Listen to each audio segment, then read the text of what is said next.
Саламатсыздар ма? Бүгін сіздермен мынау тапсырмаларды қарастырайық. Төртінші нұсқаның есептерін.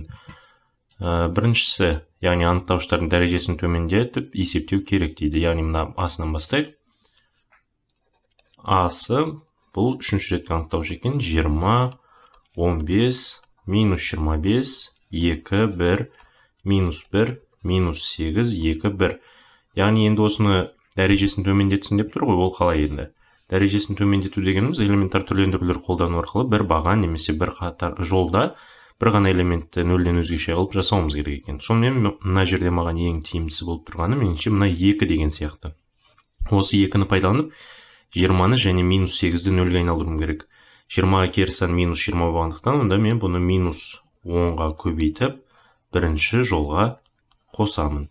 Келесі минус 8. Демек онда мен бұны 4-ке көбейтіп мына үшінші жолға қосамын. Сол кезде менде мынау қалай түрленеді екен, соны жазайық. 2, 1, минус 1, мынау минус 20-ға 20-ны қоссақ 0, минус 10, минус 10-ға 15-ті қоссақ 5, мынау 10, 10-ға минус 25-ті қоссақ минус 15 екен.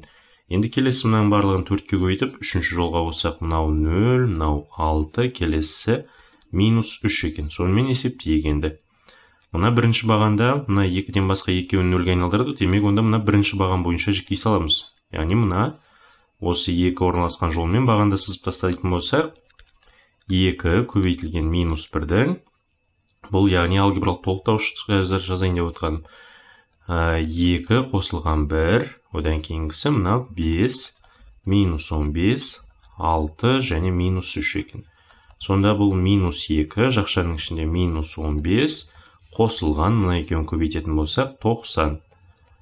Ал енді 90-нан 15 азайтатын болсақ 75, 75-ті минус 2-ге көбейтетін болсақ минус 150 болады екен. Сонымен мына үшінші реткі анықтауышты таптық. Енді келесі мынаны жазайық. 5, 1, 1. Мынаны былай қазірше мында қоя тұрайын. Бұл б-сы.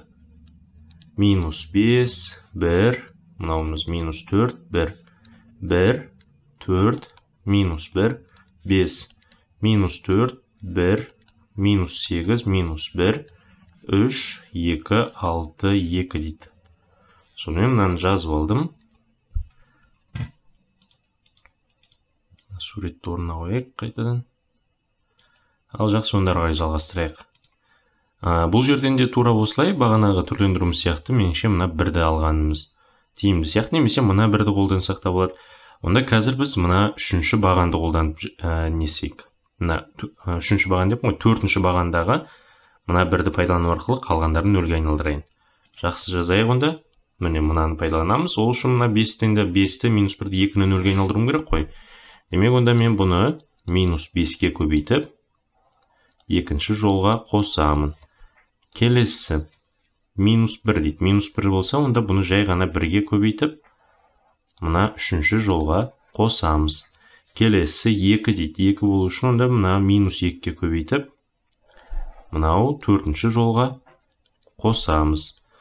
Ал енді жазайық, сонда бұл мына бірінші жол бізде жұмысшы жол болғандықтан, оның өзін қайтадан көшіріп жазамыз. Минус 5, 1, минус 4, 1. Мынаның барлығы минус 5-ке көбейтіп қоссақ, мынау 25, 25-ке 1-ді қоссақ 26, мынауымыз минус 1, келесі 19, келесі 0 болады. Тура осылай енді бұны 1-ге қосатын болсақ, мынауымыз минус 9, 2, минус 12, 0. Мынаның барлығы минус 2-ке көбейтіп қосатын болсақ, 13, 0, келесі мынау минус 2-ке көбейтсек 8, 8-ге 6-ны қосатын болсақ, 14. Келесі мынауымыз 0 болды. Енді бұл жерден қалай жіктейміз? Мынау 4-ші бағанда тұрған, мынау және бірінші жол 4-ші бағанда тұрған, мына 1 арқылы жіктей саламыз ғой. Міне былайсыз қояйын. Сонда бұл тең, мынау 1-ді жазамыз өзін. Енді бұл қандай? Бірінші жол 4-ші бағанда орналасқандықтан минус 1-дің 1 қосылған 4 дәрежесі. Енді мына жерде мына қалған үшінші реткі анықтауышты жазамыз.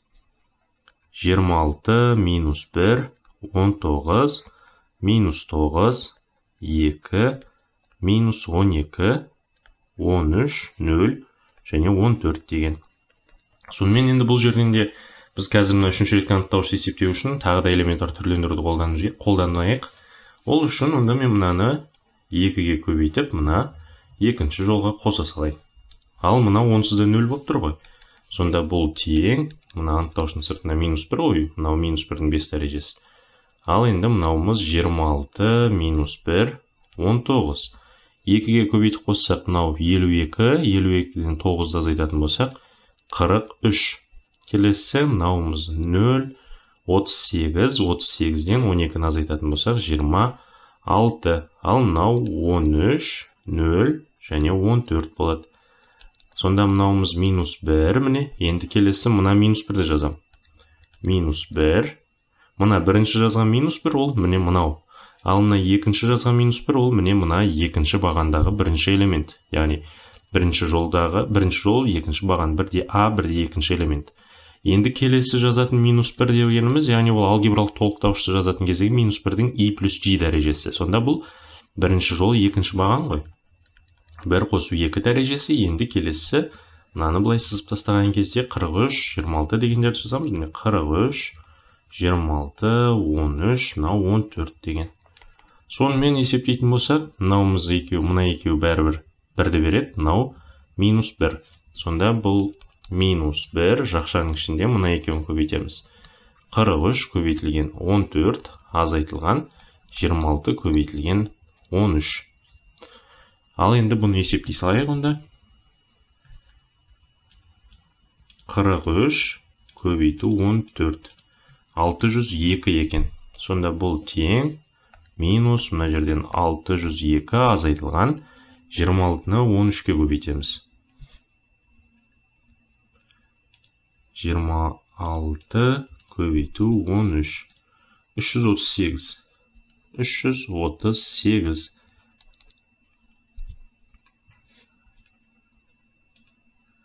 Ал енді осыдан 602-ні азайта салайық. 264. Мынадан сонда 264 жақшан сырды минус, демек минус 264-ке тең болады екен. Сонымен міне мынаның мәні минус 264 болады екен. Ал енді келесі екінші есебімізге көшейік. Екінші есебіміз ол мынау екен. С деген 2 еселенген АБ қосылған 3 еселенген Е матрицасын табыңыз дейді. Бұл жерде мына жерден А мен Б матрицасын көбейту амалы бар екен. Соны есептейік. А көбейту Б. Сонда мынауымыз 5, 0, 2, минус 3, 2, 0, 4, 5, 1 көбейтілген. Минус 1, 1, 0, 2, 2, 4, минус 3, 6, 1 дейді. Екі матрицаны көбейту үшін ережесін еске түсіріп кетейік. Мына бірінші жолды бірінші бағанның сәйкес элементтеріне көбейтіп қосамыз. Сонда 5 пен мынаны көбейтетін болсақ, мында жазайын. Минус 5 қосу 0, минус 6. Енді міне, бұл тек қана бірде бірінші элементін таптық. Енді келесі мынаны енді мына екінші бағанға көбейтем. Сонда бұл 5 қосу 0 қосу 12. Келесі 0 қосу 0 қосу 2.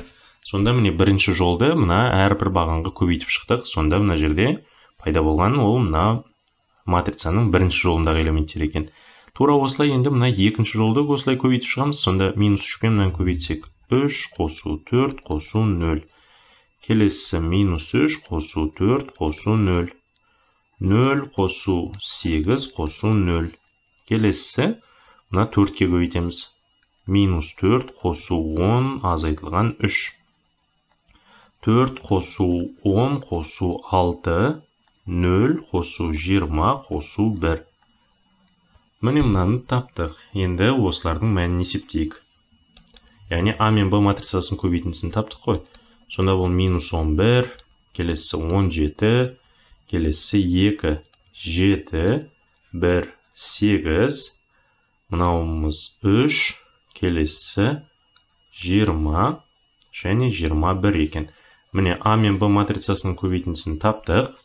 Енді осының әрқайсысын 2 еселеуіміз керек екен ғой. Сонда жазайын, 2 еселенген А, Б деп отырғанымыз мынаның әрбір элементін 2-ге көбейтіп шығамыз. Немесе бірден былай жазайын. қосылған 3 еселенген бірлік матрица екен. Мынаның барлығын 2-ге көбейтетін болсақ, минус 22, 34, 4, мынау 14, 2, 16, келесі 6, 40, 42. Енді осыған қосамыз 3 еселенген бірлік матрицаны. Ол диагоналі 3 болады да, қалғандары 0 болады. 0, 0, 0, 3. Енді міне осыларды қоса салуымыз керек. Сонда бұл тең минус 19, ал анау өзгеріссіз қалады. 34, 4. Мынауымыз 14, мынау 5, мынау 16, 6, 40 және 45 болады екен. Сонымен міне таптық сіздермен. 2 еселенген АБ қосылған 3 еселенген бірлік матрицаның мәні ол мына матрицаға тең болады екен. Ал жақсы, енді келесі 3-ші есебімізге көшейік. Кері матрицаларды табу керек дейді. Қосалқы матрицалар әдісімен және элементар түрлендіру әдісімен дейді.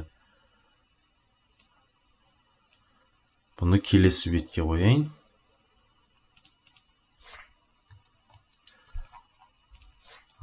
Естеріңізде болса, мынау кері матрица табу туралы видеоны таба аласыздар. Қосалқы матрицалар әдісі дегеніміз, ана бір бөлінген детерминант А көбейтілген, А транспонерленген.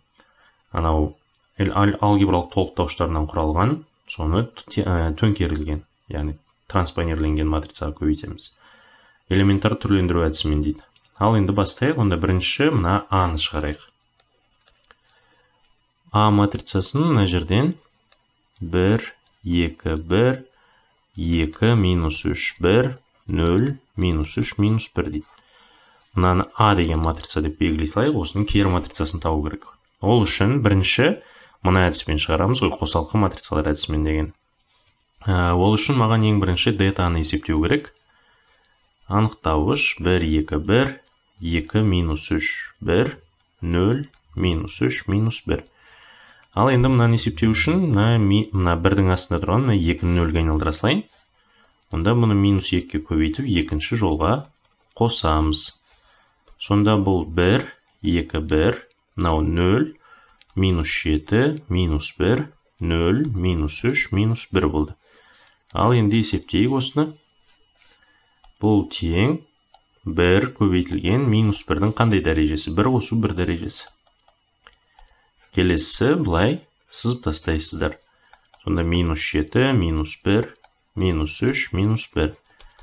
Ал енді осыны есептесек, мұны екеуін көбейтсек 7, одан азайтамыз 3-ті, сонда бұл 4-ке тең екен.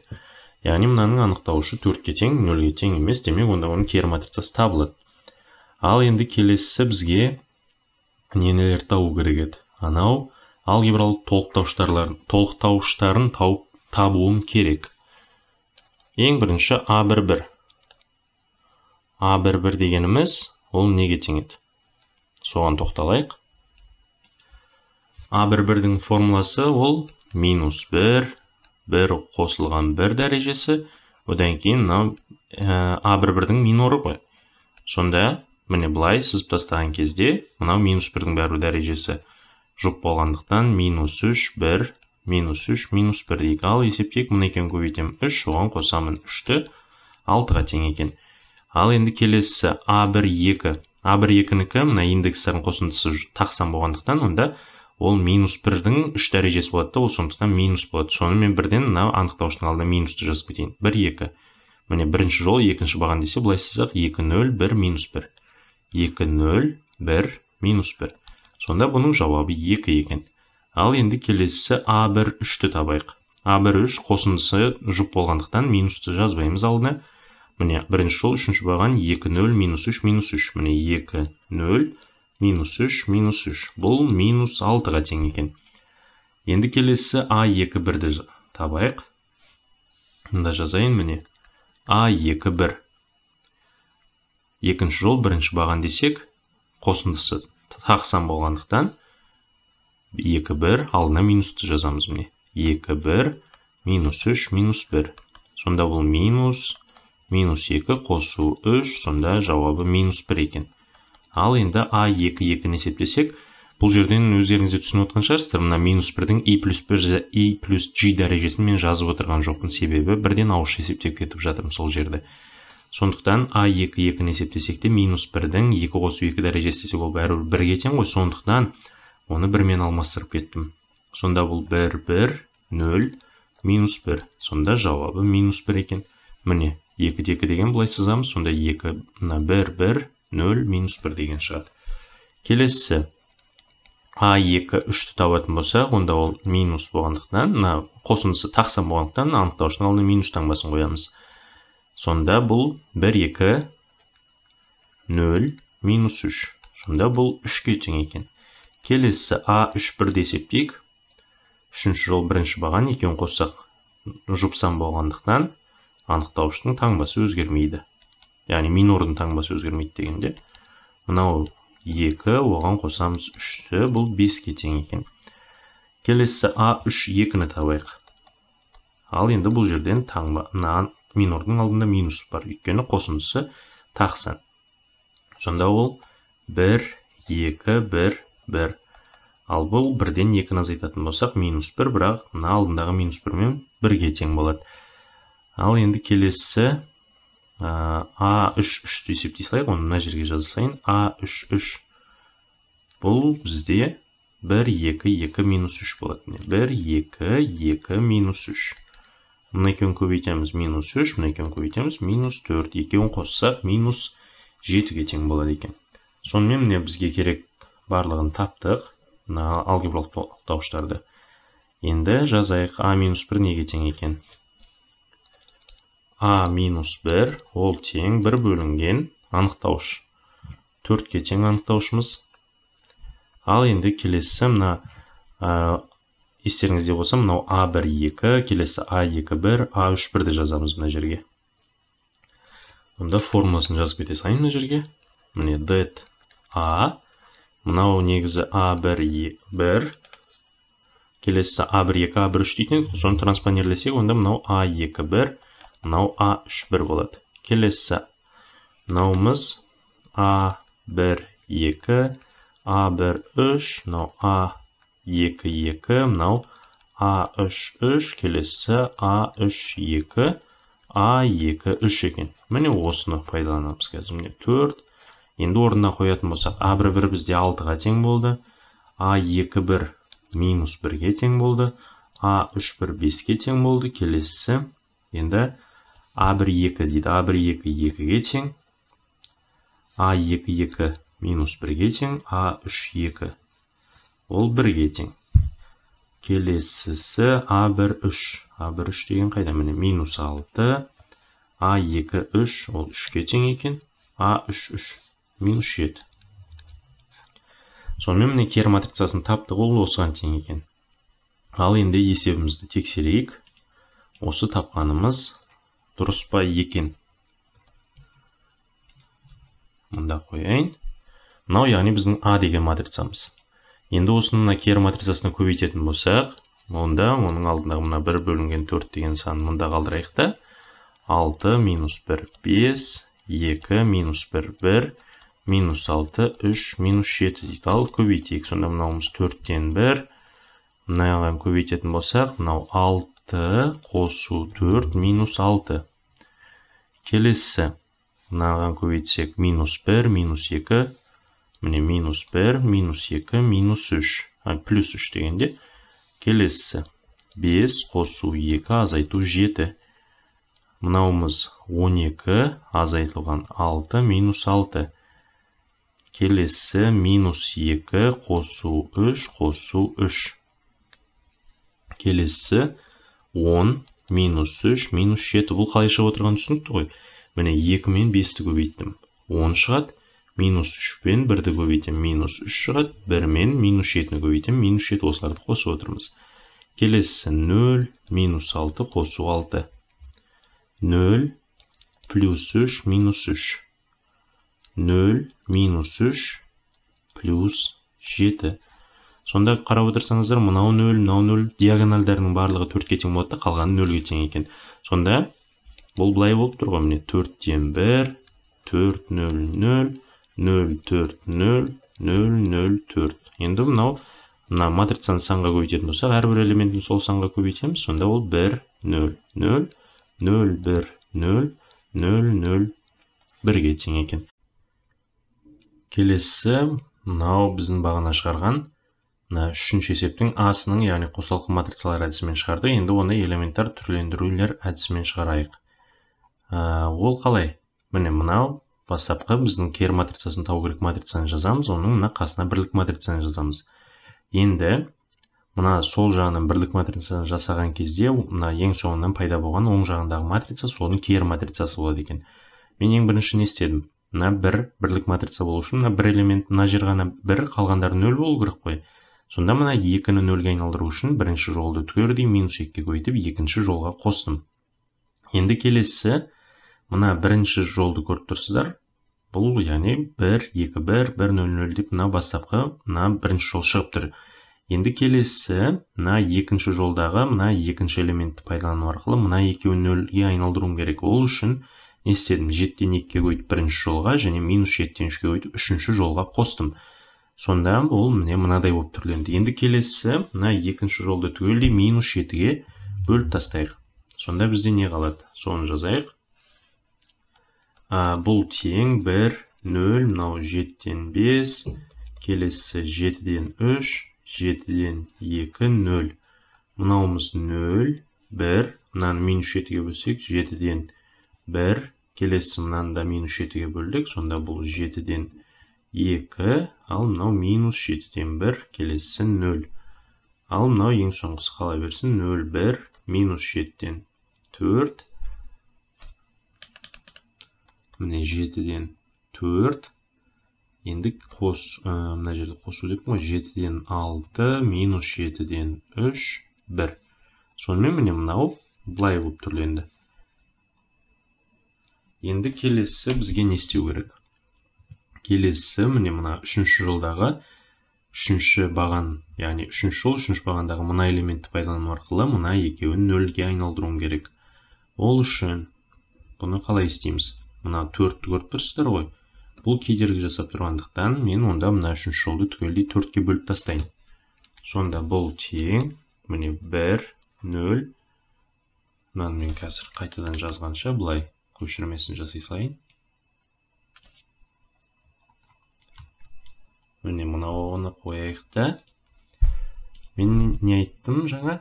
Мынау үшінші жолдың барлығын 4-ге бөліп тастайық дедім. Сонда бұл бізде міне мынау 4-ге бөлсек, біріншісі мына алымындағы 4 қысқарады. Мынаны бөлімінде 28 қылып жазайын, онда 4-ге бөлгенде. Немесе қысқартып былай жазатын болсақ.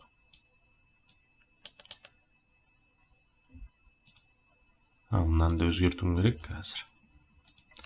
Міне мынаның барлығын 4-ге бөліп тастадық. Сонда мынау -7-ден 1, ал мына бөлімінде 4 бар, мына жерде де 4 бар. Келесі мынау 4-ден 1. Міне осылай болып тұр ғой. Енді осыны қазір дұрыстап ықшамдап жазатын болсақ, негізі 1-ден -4-ге бөле салу керек еді, өйткені мына жерде бірлік матрица болу үшін ол таң басқандай плюс болу керек еді ғой. Онда мынаны мен қазір көшірмесін жасайын да, мында қоя салайын. Мына екеуін қысқартып жіберетін болсақ, алымында 3, бөлімінде 2 қалады. Яғни бөлімінде сонда 14, ал алымында 3. Бұлай болып тұр ғой, міне мынау 14. Келесі мынау 28 болады бөлімінде. Мынау 28.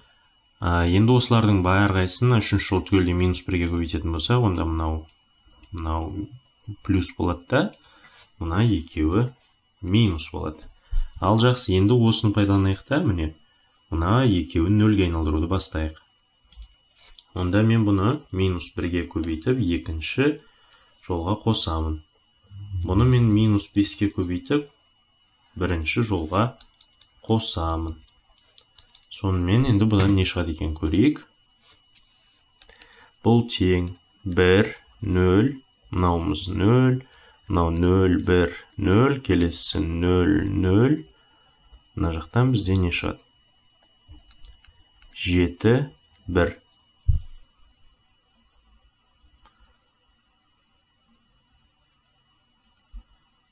Так, міне 7-ні жаздым. Енді мыналардың түрленгенін жазайық. Мынау -3, 14, мынау 28-ден 3, мынау -4-ден 1. Ал енді осыны жай ғана -1-ге көбейтіп қосатын болсақ, бізде мынау не болады? Плюс болады. 14-ден 3 қосу 7-ден 2. Оны мында жазайын. Міне 14-ден 3 қосу 7-ден 2. Мынаған 2-ден беретін болсақ, сонда алымында 7, бөлімінде 14. Яғни бұл 2-ден 1 шығып тұр мына жерде. Оны былай жазайын. 2-ден 1. Мынау 2-ден 1-ге тең. Енді келесі бұны -1-ге көбейтіп қосатын болсақ, сонда -28-ден 3 азайтылған 7-ден 1.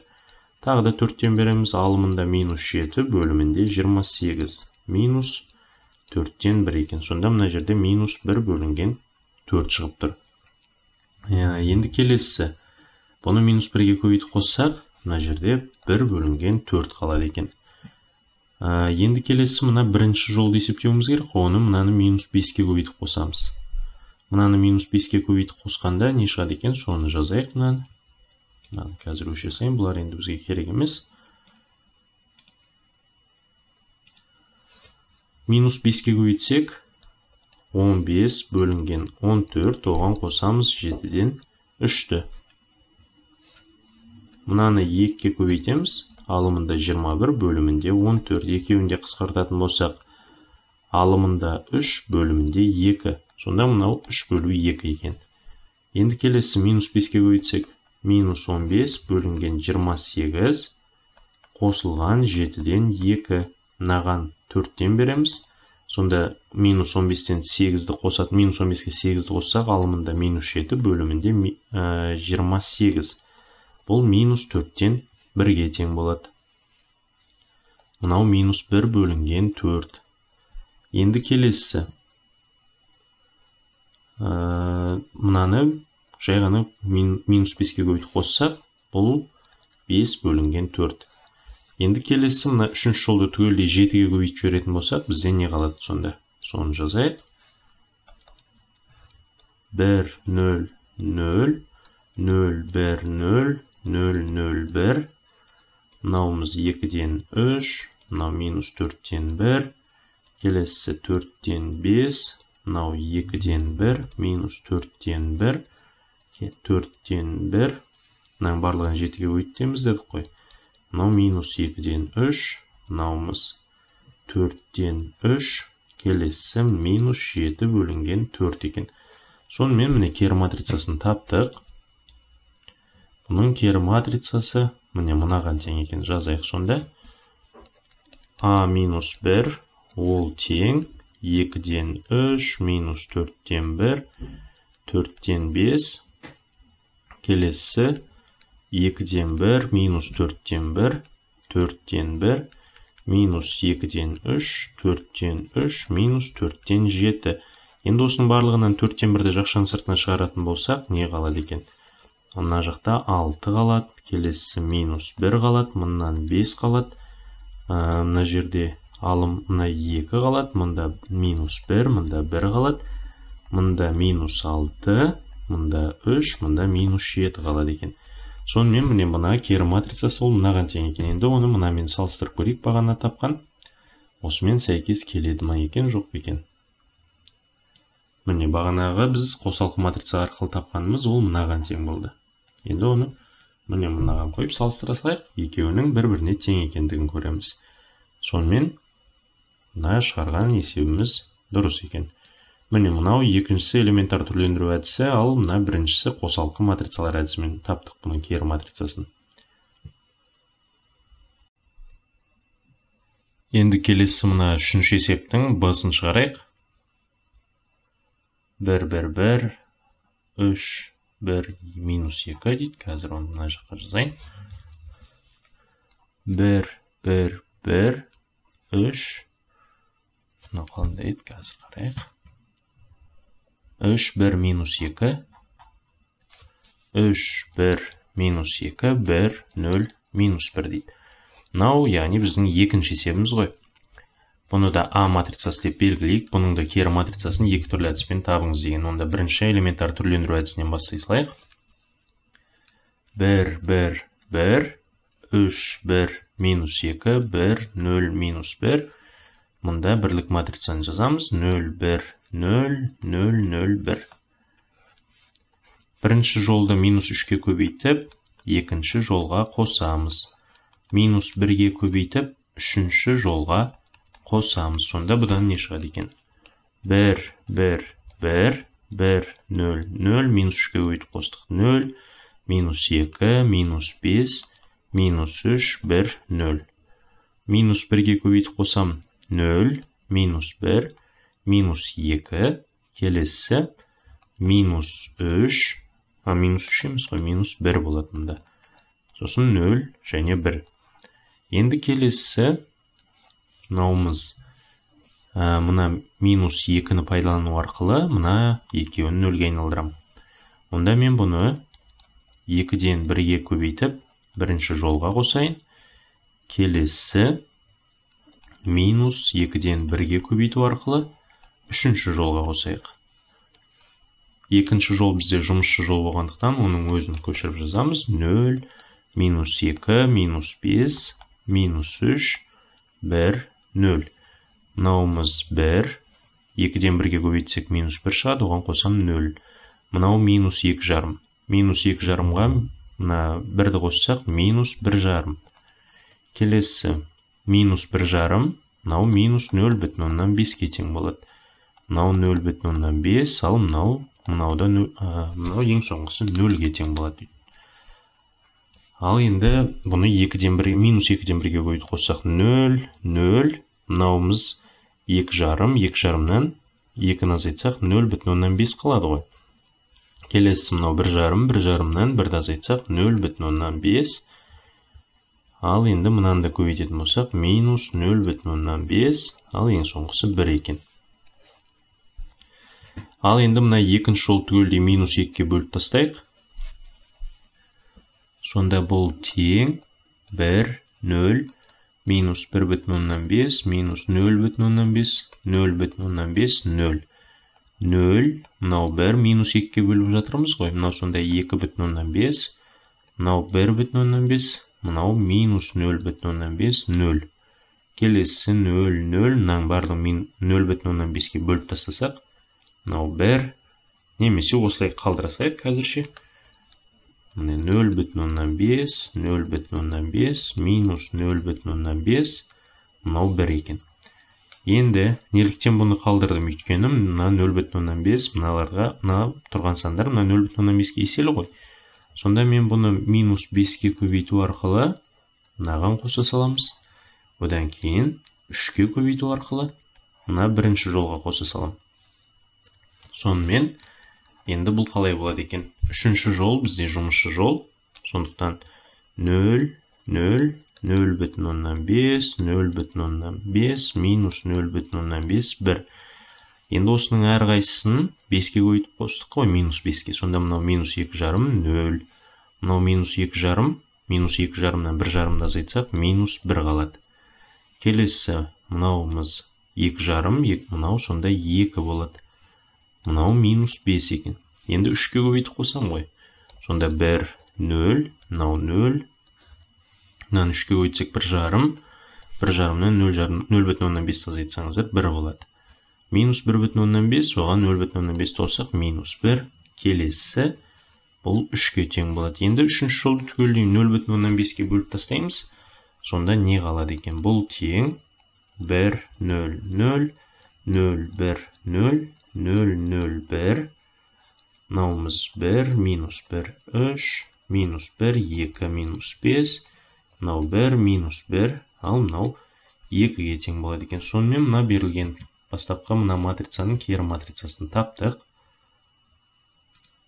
Ол мынаған тең екен. Жазайық сонда. А минус 1, ол тең 1, минус 1, 3, минус 1, 2, минус 5, 1, мына жерде минус 1, 2. Ал енді А деген матрицамыз неге тең еді? 1, 1, 1, 1, 1, 1. 3, 1, минус 2. Одан кейін 1, 0, минус 1. 1, 0, минус 1. Ал енді осы екеуін көбейтіп тексеріп көрейік бір-біріне.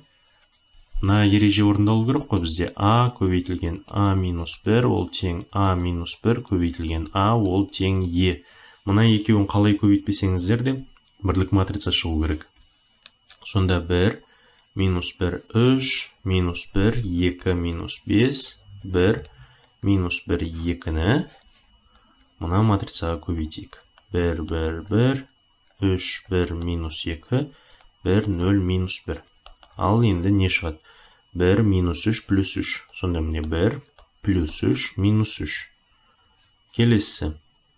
1, минус 1, 1, минус 1, плюс 0. 1, плюс 2, минус 3. Мұнан минус 1, плюс 6, минус 5. Минус 1, плюс 2, плюс 0.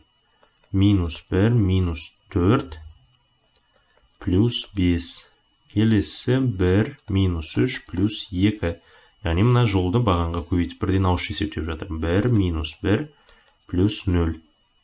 1, плюс 2, минус 2. Сонда көріп отырғандарыңыздай диагоналында ғана 1, қалған жерінің барлығы 0 болады екен. Бұл яғни бірлік матрица шығып тұр. Демек, онда біздің мына тапқан кері матрицамыз дұрыс деген сөз екен. Бұл яғни элементар түрлендіру әдісін қолданып шығардық қазір. Енді бұны қосалқы матрицалар әдісімен шығарайық. Бұл бізде қандай есеп еді?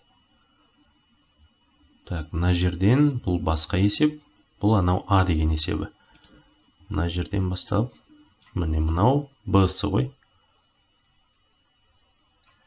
Яғни, міне мынасын шығарып жатырмыз. 1, 1, 3, 1, минус 2 деген. Мына жерге жазып қойын. Бұл Б деген есеп. Ал енді осыны қосалқы матрицалар әдісімен шығарайық. Мынаны қазір көшірмесін жасайын. Қазір бұны сол бағанағы бірінші әдісі, яғни қосалқы матрицалар әдісімен шығарамыз. Жасыл түспен жазып қойын. Ол үшін маған det-a-ны есептеу керек. det-a 1, 1, 1, 3, 1, минус 2, 1, 0, минус 1. Мына бірінші жолда минус 1-ге өйті, екінші жолға қоса салайық. Сонда бұл 1, 1, 1, 2, 0, минус 3. Мына жерде 1, 0, минус 1. Одан кейін бірінші жол екінші баған арқылы жіктей саламыз. Сонда бұл 1 көбейтілген минус 1-дің 1 қосу 2 дәрежесі 2 минус 3, 1 минус 1 болады. Сонда бұл бізде тең минус 1, минус 2 қосу 3, жауабы минус 1 екен. Минус 1 таптық. Анықтаушын анық таптық. Енді алгебралық толықтауыштарын тауып шығайық. A1, 2. A1, 1-ден бастайық. A1, 1. Ол минус 1-ге тең. A1, 2. Ол минус 3 қосу 2. Ол да минус 1-ге тең. Келесі A1, 3. A1, 3. Яғни мұна бірінші жол үшінші баған. Сонда бұның қазір несін жазуына айтпақшы, таңбасын ескермей кетіп қоймай біреу жерде.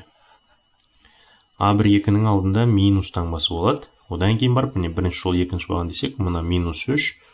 Міне минус 3 қосу 2, ол 1-ге тең екен. Енді A1, 3-тің мәнін есептейтін болса, қосындысын жұпсам болғандықтан 3-ке 0-ді көбейтем 0, одан 1-ді азайтам минус 1. Енді келесі A2, 1-ді табайық. Екінші жол бірінші баған, қосындысы тақсам болғандықтан, міне екінші жол бірінші баған былай сызсақ, 1 мен минус 1 ғана. Сонда минус 1, яғни бұл 1-ге тең екен. Енді A2, 2-ні есептейік. Минус 1, минус 1 тең минус 2. A2, 3. Бұл бізде A2, 3 деген мұнау. Сонда мұны екеуін көбейтеміз 0, одан 1-ді азайтам минус 1. Ал енді A3, 1-ді табайық. A3, 1 деген мұны екеуін көбейтем. Және де мұна A2, 3-те тағы бір нәрсе ескермей кетіппін, таңбасын. екінші жол үшінші баған ғой, міне. Екінші жол үшінші баған десе, былай сызып тастаймыз. Мына 1, 0, 1-ді азайтамыз, -1, бірақ екеуінің қосындысы тақсан болғандықтан, онда мынау плюс болады ғой. -1-дің тағы да 2 қосу 3 дәрежесі бар. А3, 1. Сонда бұл -2, азайтылған 1, -3-ке тең. А3, 2. Бұл минус таңбасы бар. Мына екеуін көбейтем, -2. -2-ден 3-ті азайтамыз, -5. Алдындағысымен 5-ке тең екен. Енді А3, 3-ті табайық. 1, одан 3-ті азайтамыз, -2. Сонымен, міне бізге керек алгебралық толықтауыштарының барлығын таптық. Енді жазайық осыны. А -1 ол тең 1 бөлінген дет А. Мына жерде А1, 1, А2, 1, А3, 1. Мынауымыз А1, 2, А1, 3, А2, 2, А2, 3, А3, 2, А3, 3. Анықтаушымыз қандай? -1-ге тең болды. Сонда бұл -1. Мынаны, яғни баған ретінде жазып шығамыз ғой. -1, 1, -1, -2, 1, -2, 1, -3, 5, -2.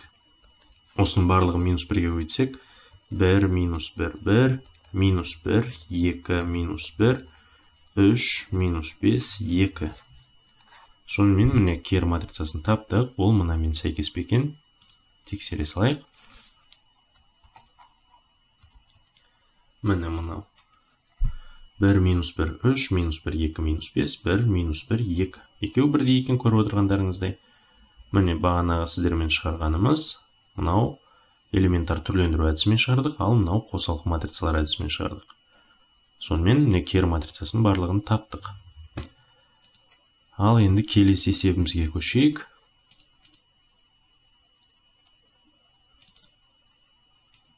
Матрицаның рангын анықтаңыз дейді. Бұның рангын анықтайық. Біріншісі, мына астынан бастайтын болсақ, А 4, 3, -5, 8, 6, -7, 4, 3, -8, 4, 3, 1. Сонымен бұны қазір біз мына бірінші 4-ті пайдалану арқылы мыналарды 0-ге айналдырайық. Сонда бірінші жолды -2-ге өтіп, екіншісіне қоссам. Сонда бұл 4, 3, -5, 0. Мынаның барлығы -2-ге өйтіп қосып жатырмыз ғой. Мынау 0. Мынаны -2-ге өйтсек, 10, 10-нан 7 азайтсақ 3. Енді осылардың әрқайсысын -1-ге көбейту арқылы қосамыз мұнда. Сонда бұл 0, 0, -3, 0, 0, 6. Сонымен көріп отырғандарыңыздай, міне мынадай түрге келді ғой. Енді мен бұны мынаны 1-ге көбейтіп мұнда қосайық, және де -2-ге көбейтіп мұнда қосайық. Сонда не шығады екен? 4, 3, -5, 0, 0, 3, 0, 0, 0, 0, 0, 0. Көріп отырғандарыңыздай, екі жол 0-ге айналып кетті. Сонда бұның рангы 2-ге тең екен. Міне мынаның рангын таптық, 2-ге тең болды. Енді бәрібір мен мынаны пайдалану арқылы мынаны тағы да 0-ге айналдыра алмаймын ғой. Сондықтан міне рангы 2-ге тең болды. Енді келесісі басын жазайық. Өзімізге ыңғайлы қылып, мына 1 деген элементі бар. Бірінші бағандағы осыны жолды бірінші жолға шығарып жазайық. Сонда бұл 1, -3, -5, 0. Келесі 3, 5, 7. Мынауымыз -1, 3, 2, -3, 2, 5, -5, 1, 4 болды. Міне осыны пайдаланайық. Енді осыларды есептейік. Біріншісін -3-ге көбейтіп, мына екінші жолға қосамыз. Келесі -5-ге көбейтіп, мынау үшінші жолға қосамыз. Келесі -7-ге көбейту арқылы, мынау үшінші жолға қосамыз. Сонымен бұдан енді не шығады екен? 1, минус 3, минус 5, 0. Минус 3-ке көбейтіп қосам 0. Мынау 8, келесі 18, мынау 2. Минус 5-ке көбейтіп қосам 0. 15-тен, міне мұна екеуін көбейтсек 15, 15-тен 3 азайтатын болсақ 12. 25, 25-ке 2-ні қосам 27. Мынауымыз 5 өзі қалады. Келесі минус 7-ге көбейтіп қосам 0, мынаны 7-ге көбейтсек 21, 21-ден 5-ті азайтатын болсақ 16. Келесі 35, 35-тен 35-ке 1-ді қосам 36. Мынаны қосамыз, бәрібір бұл 4-ке тең болады. Сонымен енді бұл жерден көріп отырғандарыңыздай, мына екінші жолды нешеге көбейтейік? Минус 2-ге көбейтіп, мынаған қосып жіберейік. Сонда бұдан не шығады екен? Былай жазайық міне. Минус 2-ге көбейтіп, мынаған қосамыз. Мынауымыз 1, минус 3, минус 5, 0. 0, 8, 18, 2. Мынаны, мынанда 0-ге айналдыруға тырысайық, енді қазір мен бұны былай жылжыта салайын. 8. Бұны қаншаға көбейтеміз? 1,5-нен 5-ке көбейтеміз. Яғни минус 1,5-нен 5-ке көбейтіп, мынаған қосайық. Минус 1,5-нен 5-ке көбейтіп, мынау екінші жолға қосайын. Сонда бұл 0, мынау 0, минус 1,5-ға көбейтетін болсақ, минус мынау жартысы, яғни мынадан да шығып тұр бізде. Мынаны минус 1,5-ға көбейтсек 27 шығады ғой. Минус 27, оған 27-ні қосам 0. Келесі минус 3, минус 3-ке 5-ті қоссам 2. Мынаның барлығын енді минус 2-ке көбейтіп қоссақ 0, 0, 0, 0 екенін көреміз. Сонымен енді бұл тағы да ары қарай түрлендіретін болсақ, енді мына жолды немесе мына бағанды біз 0-ге айналдыра алмаймыз, сондықтан бұның рангы 3-ке тең екен. Міне таптық рангын табуға байланысты есепті. Ал енді келесі есебімізге көшейік. Теңдеулер жүйесін шеш. Крамер формуласымен матрицалар әдісімен матрицаны элементтер түрлендіру, кері матрицаны элементтер түрлендірулер әдісімен тап дейді. Жақсы, бастайық онда. Мынау асын. Қазір Крамер әдісімен шығарайық. Крамер әдісі. Онда мен ең бірінші дельтаны есептейін. 1, 3, минус 4, 2, 1, 2, 1, 2, минус 1. Бұл қайдан шыққан? Бұл міне, яғни мына белгісіз коэффициенттер, мына белгісіз айнымалардың алдындағы коэффициенттер. Ал енді бұны есептеу үшін элементтер түрлендіру әдісін қолданайық. Минус 2-ге көбейтіп, екінші жолға қосам. Минус 1-ге көбейтіп, мынау үшінші жолға қосам. Сонда бұл 1, 3, минус 4, 0, минус 5, мынау 10 болады. Келесі минус 1-ге көбейтіп қоссақ 0, минус 1, мынау 3. Бірінші жол, бірінші бағандағы мына 1 арқылы жүктей саламыз. Сонда бұл тең минус 5, 10, минус 1, 3. Мына екеуін көбейтсек минус 15, оған қосамыз 10-ды. Сонда бұл минус 5-ке тең екен. Анықтауыш 0-ге тең емес, демек онда бұның кері матрицасын таба аламыз. Кері матрица деппін ғой. Анықтауыш 0-ге тең емес, демек онда мына теңдеулер жүйесінің шешімдерін қазір біреу табады екенбіз. Енді келесі бізге дельта x1-ді табу керек. Да жазайын. Дельта x1. Бұл неге тең? Мынау 4, 3, 3, келесі 3, 1, 2, минус 4, 2, минус 1-ге тең болады. Яғни мына x-тердің алдындағы коэффициентін 4, 3, 3 деген мәніне ауыстыра саламыз. Енді келесі дельта x2-ні жазайық. Дельта x2 ол 1, 2, 1. Мыналарды мына 4, 3, 3 деген мәніне ауыстыра саламыз. Сонда міне 4, 3, 3, минус 4, 2, минус 1.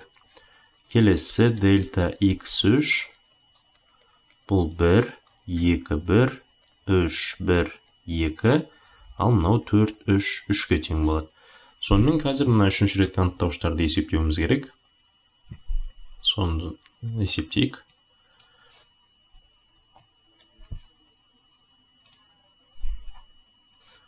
Қазір мына жаңа бетте жазып есептейін. Дельта x1. Бұны табу үшін мен қазір мына бір тұрған бағанды пайдалана салайын. Яғни мынау екінші жол, екінші бағанда тұрған мына бірді пайдалану арқылы мына екеуін нөлге келтіре салайын. Ол үшін мен бұны минус 3-ке көбейтіп бірінші жолға қосам. Келесі минус 2-ге көбейтіп мына үшінші жолға қосам. Сонда бұдан менде не шығады екен? 3, 1, 2, минус 3-ке көбейтсек минус 9, минус 9-ға 4-ті қосам минус 5. Мынау 0 болады. Келесі минус 10. Минус 2-ке көбейтсек минус 3, яғни минус 6, минус 6-ға 3-ті қоссақ минус 3 болады. Келесі мынау 0, минус 4, минус 4-ке минус 1-ді қоссақ минус 5. Сонда мынау екінші жол, екінші баған болғандықтан дәрежесін, яғни минус 1-дің дәрежесінде жұпсан, сондықтан бұл минус 5, минус 10 және минус 3, минус 5 деген мына екінші ретке анықтауышқа тең ғой. Яғни мына екінші баған бойынша жіктей салдым. Сонымен енді мынаның мәнін есептейік, мына екеуін көбейтем. 25, одан азайтамыз 30-ды. Минус 5-ке тең екен. Сонымен дельта x1-дің мәнін таптық. Енді келесі дельта x2-ні табайық.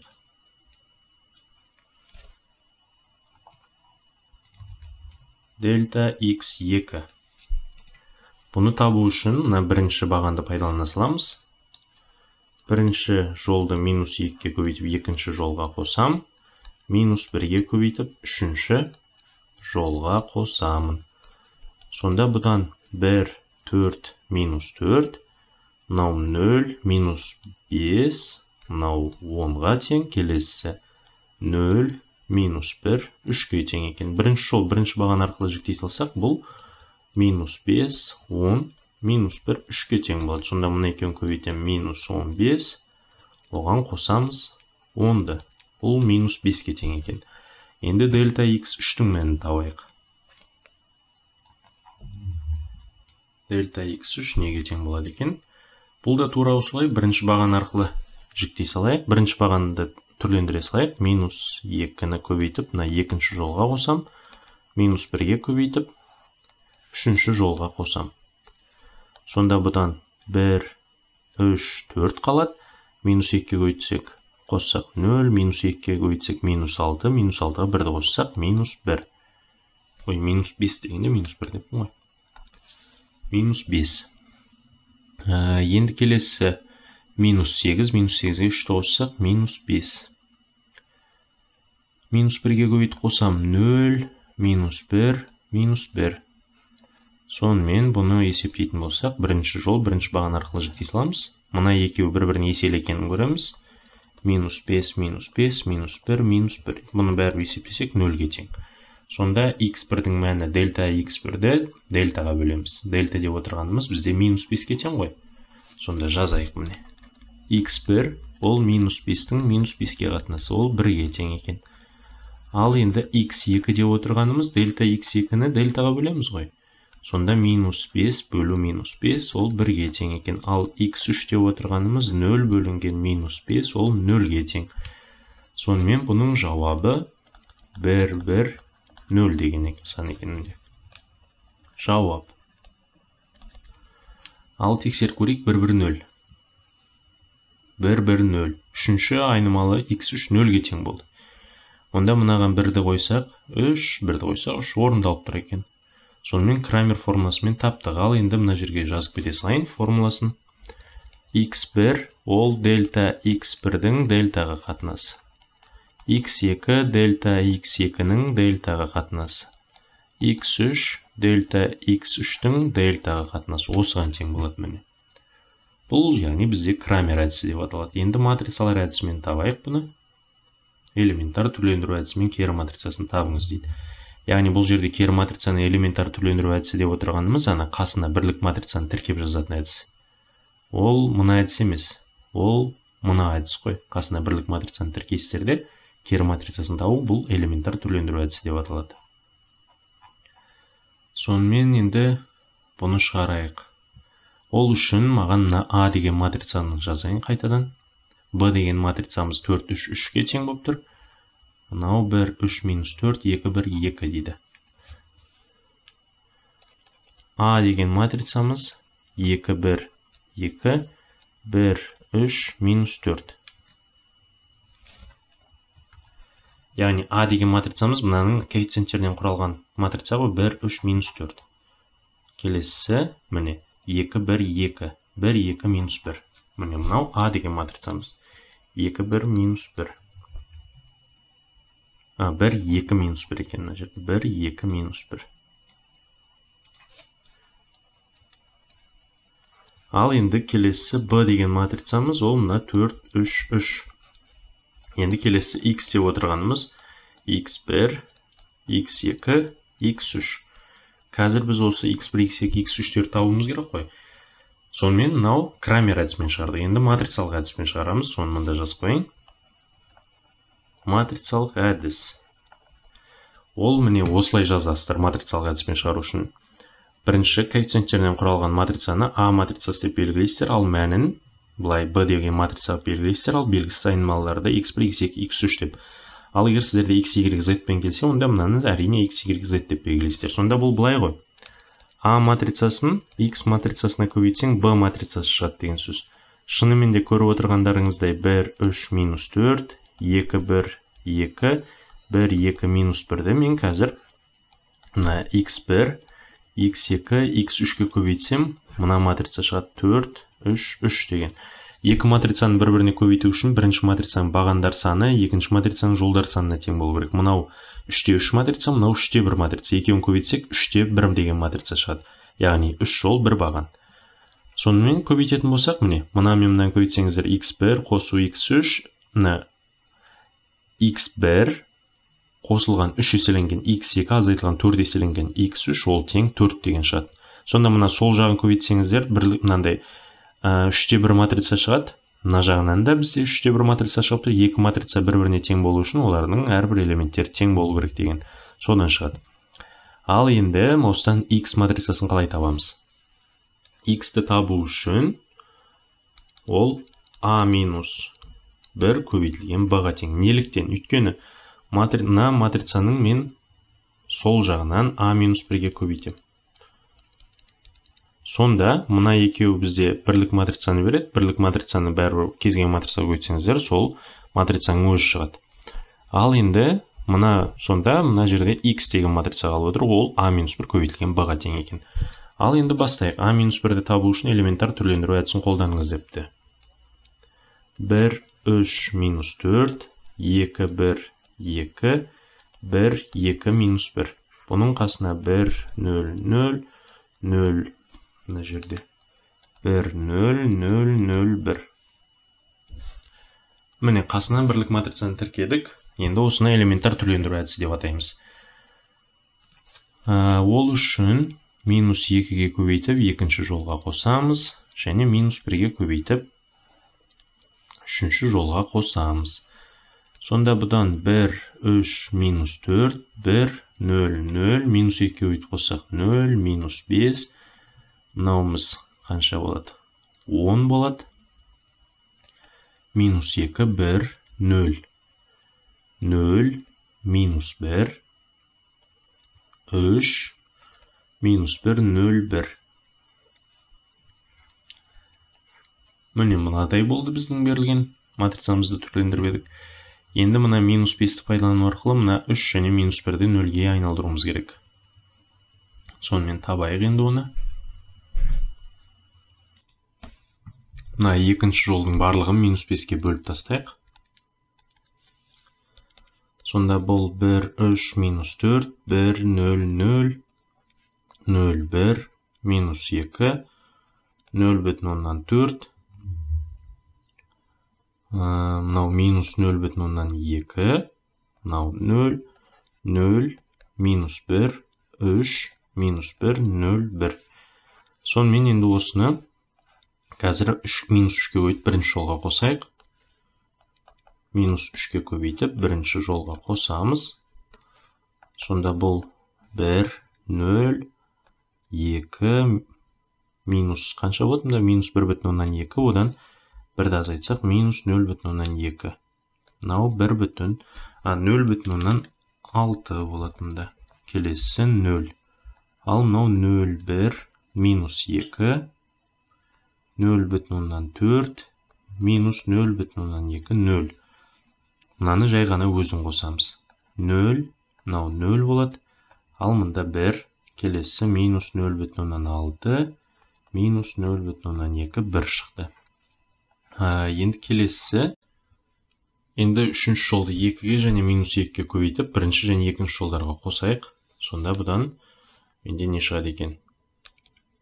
1, 0, 0. Мынаны 2-ге, минус 2-ге көбейтсек 1,2, одан 0,2 азайтсақ 1 болады.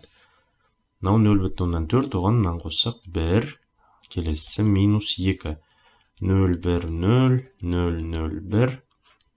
Енді келесі минус 2-ге көбейтсек мынау 1,2, 1,2-ге мынаны қоссақ 1,6 болады. Тоқтаңыздар, мына жер қате. 2-ге көбейтіп қосам ғой.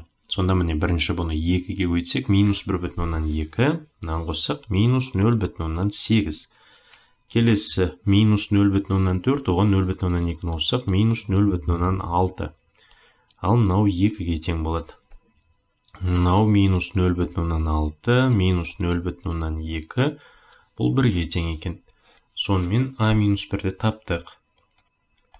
А минус 1 ол міне мынаған тең екен. Енді осы жерде 0,8, 0,6-ларды мен рационал сан ретінде жасам, мынаны 4/5, 3/5 қылып жазайын. 1, 1, минус 2, минус 4 бөлінген 5, минус 3 бөлінген 5, 2, минус 3 бөлінген 5, минус мынау 1/5 болады. 1 бөлінген 5, келесі 1 болды.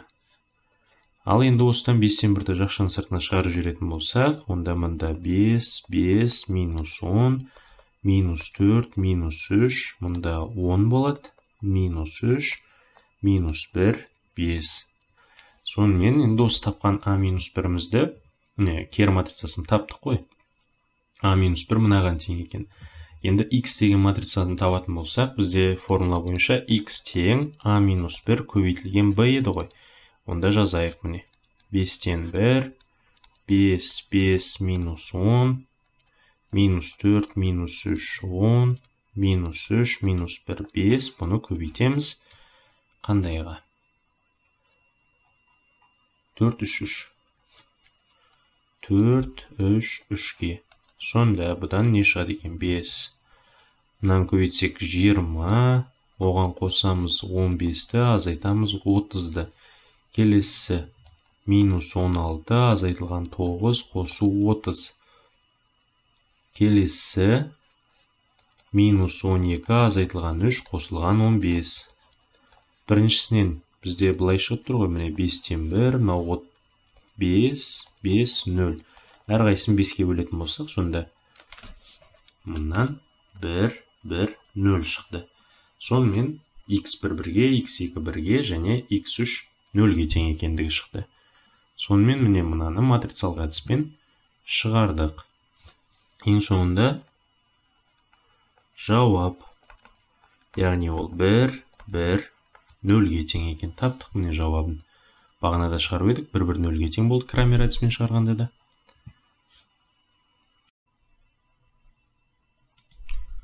Келесі мынау берілген теңдеулер жүйесін Гаусс әдісімен шешіңіз дейді. Бірінші мына 1, 2, минус 1, минус 1 қайдан келді десеңіздер, ол мына белгісіз айнымалылардың алдындағы коэффициенттер. Мынау, яғни мына үшінші жолға назар аударсаңыздар, x1 жоқ болғандықтан оның коэффициенті 0-ге тең болды. Ал мында оның мәндері тұрады. Ал енді бастайық. Сонда мына бірінші жолды мен минус 1-ге көбейту арқылы мынаны 0-ге айналдырам, және минус 2-ге көбейтіп, төртінші жолға қосу арқылы мынаны 0-ге айналдырам. Сонда бұдан бізде не шығады? 1, 2, минус 1, минус 1, мынау 5. Келесі минус 1-ге көбейтіп қосып отырмыз ғой. 0, мынау 1, 2, минус 1, және минус 1. Мынау 0, 2, минус 1, 1, 2. Енді осының барлығын 2-ге көбейтіп, минус 2-ге көбейтіп қоссақ, минус 2, мынау 2, мынау 1, ал мынау минус 4-ке тең болады. Енді осыны ары қарай тағы да түрлендірейік. Ол үшін мына 1-ді пайдаланамыз ғой. Мынаны мен минус 2-ге көбейтіп, мына үшінші жолға қосайын. Және 2-ге көбейту арқылы мына 4-ші жолға қоса салайық. Сатылы түрге келтіріп жатыр мен бұны қазір. Сонда 1, 2, минус 1, 5, 0, 1, 2, минус 1, минус 1. Осы жерден бұны мен тағы былай істей салсам болады. Мынаны мына бірінші жолға да қоса салайын, минус 2-ге көбейтіп. Онда мыналарды өшіре салайын. Түрлендірейік. Минус 2-ге көбейтіп қоссақ 0, минус 2-ге көбейтіп қоссақ минус 5, минус 2-ге көбейтіп қоссам 1, ал мынау 7 болады. Келесі 0, 0, минус 5, мынау 3, мынау 5 болады. 2-ге көбейтіп қоссам 0, 0, 6, мынаны 2-ге көбейтіп қосатын болсақ, неше шығады бұдан? Минус 2-ге 1-ді қоссақ, минус 1, минус 3, минус 7. Сонымен міне мынадай болды. Мына жер минус 7 емес, минус 6 ғой мына жер. Қазір тағы бір дұрыстап есептейін. 2-ге көбейтіп қосам 4, 4-ге 2-ні қосам 6, минус 2, минус 2-ге 1-ді қосам минус 1, минус 2-ге минус 4-ді қоссақ минус 6. Дұрыс, мына жер минус 6 болады. Сонымен енді келесі, мына 5-ті пайдалану арқылы мына 6-ны 0-ге айналдырайық. Және мынаны 0-ге айналдыру оңайырақ болып тұр ғой. Онда соны да жасай салсақ болады. Онда бұны одан да тек қана мына ең соңғы жолды айналдырайық. Бұны не істейік? Бұны барлығын 5-ке көбейтейік. Сонда бұл қалай өзгереді? Мына жерге қоя салайық. Тең мыналар өзгереді ғой бізде. Бұл қанша болады? 5-ке көбейттік 30, минус 5 және минус 30 болады. Енді осының барлығын мен 6-ға көбейтіп, мына 3-ші, 4-ші жолға қосайын. Сонда бұл тең